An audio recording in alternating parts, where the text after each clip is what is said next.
All right, let's now welcome ANC KwaZulu-Natal convener, Mr. Jeff Radebe, to further unpack on this inquest and Inkosi Luthuli's legacy within the ANC. Mr. Radebe, thank you so much for your time today. Welcome to SA Today. So finally, this inquest will be reopened.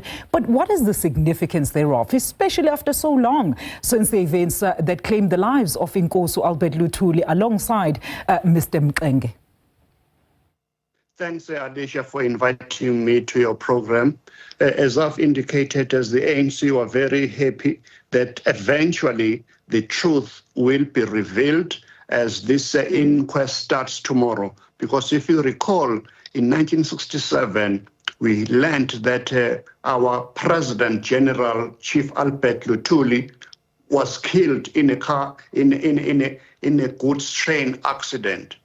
Shortly before his murder, there was a decision that was taken by the then Commander-in-Chief of Umkhonto weSizwe, the military wing of the ANC, President Tambo, together with the Vice President of ZAPU, the Zimbabwe African People's Union, James Chikerema, that they're going to be getting into then Rhodesia to fight their way to South Africa.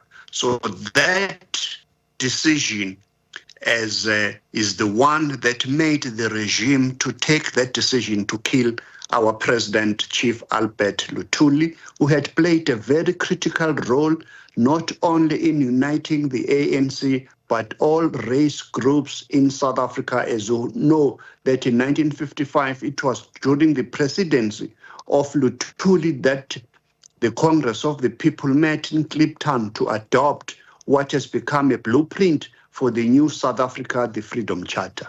I mean, speaking of that exemplary leadership, Mr. Radebe, let's look at the type of leader that the former president of the ANC actually was. An exemplary leader who actually instilled principles of fighting for the liberation as well as the rights of our people, leading that defiance campaign against those past laws as well as other apartheid laws. And looking at the current leadership and the state that the party finds itself in currently, would you say you're still following in his footsteps and also emulating his beliefs on the current challenges that are currently plaguing the country? Well, first of all, talking about the exemplary leadership of President Luthuli, let's start there.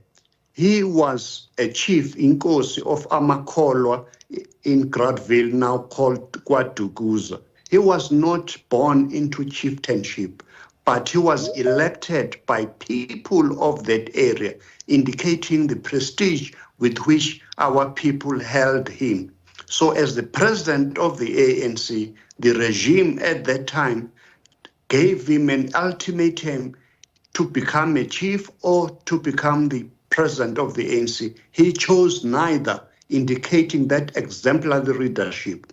So they stripped him of the chieftainship role, but he became, as we all know, the people's chief. So we want to emulate that example. We know that we have done very badly last year in the provincial and national election, but we are recommitting ourselves to go back to the roots and also to follow Ubaba Luthuli, like the great freedom song says, Somlandela uLuthuli lapho eya khona. I'm glad you mentioned the local government elections, Baba, because the country is actually going to those next year. And we saw the party for the very first time, that's the ANC, of course, losing its outright majority and also having to resolve to co-govern the country. I mean, there's currently a VAT impasse that our people have reportedly said they do not want, yet the ANC is going ahead with these plans, and supporters have voiced their displeasures, yet it seems that the party is still going full steam ahead on its current path, and supporters feeling like their cries are falling on deaf ears. Will the party not lose even more at the upcoming polls next year, you think, Baba? Well, I believe and firmly believe that we're going to bounce back as the ANC. You spoke about the issue of VAT. All South Africans are affected by the VAT, but I do believe that the current negotiations that are led by our Secretary General Fikile Mbalula and other national leaders, meeting with all parties, will be able to resolve this impasse so that we can be able to ensure that the budget is passed. But Alicia and the people who are watching, we need to emphasize the point that this budget that the Minister of Finance, Kotongwane, outlined is actually a pro-poor budget, looking at more than 1 trillion rand of infrastructure investment in the next 3 years, ensuring that the issue of transport is at the center of this government with more than 20 billion rand that is going to be spent in the next 12 months. So these are some of the issues that people should also look at this budget to ensure that it can be able to deliver services to our people. But as I've said, let's wait and see in the next few days and see what the outcome is of the negotiations that are currently going on. Thank you for that, Baba. Now, you've also been appointed as a convener in KwaZulu-Natal, specifically due to the failings of the ANC in the KZN province. So you can assist and also reconfigure some of what could have led to this loss in the previous national polls.